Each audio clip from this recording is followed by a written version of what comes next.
Hi friends, ஈரமான Rojave serial இன்றைய எபிசோடுக்கான review பார்க்கலாம். சேனலை சப்ஸ்கிரைப் பண்ணிக்கோங்க, மறக்காமல் பெல் ஐக்கானையும் கிளிக் பண்ணிக்கோங்க.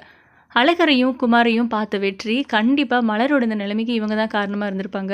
ஸோ உயிருக்கு போராடிட்டு இருக்கிற மலரை ஒரேடியாக கொண்டணும் அப்படின்னு சொல்லிட்டு அந்த ஆக்சிஜனை ஸ்டாப் பண்ணதும் இவங்களா தான் இருக்கும் அப்படின்னு சொல்லி கெஸ் பண்ணிட்டு அவங்க பக்கத்தில் நம்ம வெற்றி வேட்டியை மடித்து கட்டிட்டு வந்துட்டுருக்காரு.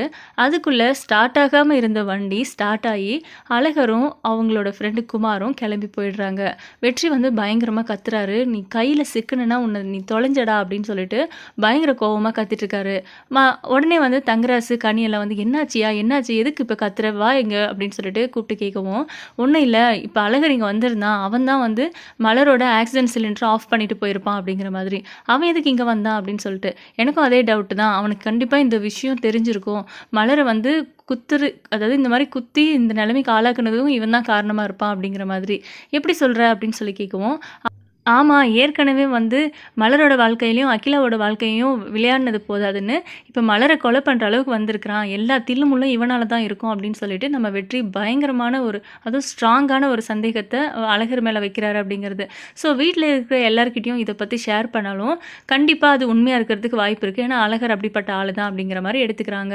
மரகதம் ஹாஸ்பிட்டலுக்கு உள்ளே வரும்போதே அழகரையும் குமாரையும் பார்த்துட்டாங்க. அவங்க டாக்டர்கிட்ட அந்த ரிசப்ஷனிஸ்ட் கிட்ட பேசிட்டு இருக்கிறதையும் பார்த்துட்டாங்க. இப்போ அஞ்சலி கிட்ட ஃபோன் பண்ணி நடந்த விஷயத்தை பற்றி சொல்கிறாங்க. நான் மலருக்கு ஆக்சிஜன் சிலிண்டர் இருக்குல்ல, அதை ஆஃப் பண்ணிட்டு வந்துட்டேன், இந்நேரம் மலர் போய் சேர்ந்துருப்பா அப்படின்னு சொல்லிட்டு. சந்தேகம் வந்தால் என்ன பண்ணுறது அப்படின்னு சொல்லி கேட்குவோம், என்ன அங்கே யாரும் பார்க்கல, எல்லாரும் கோயிலில் இருந்தாங்க, மலரோட அப்பாவும் ஏதோ மருந்து வாங்குறதுக்காக கடைக்கு போயிட்டாரு, நான் உள்ளே போகும்போது அழகரும் குமாரும் தான் அங்கே இருந்தாங்க அப்படின்ட்டு.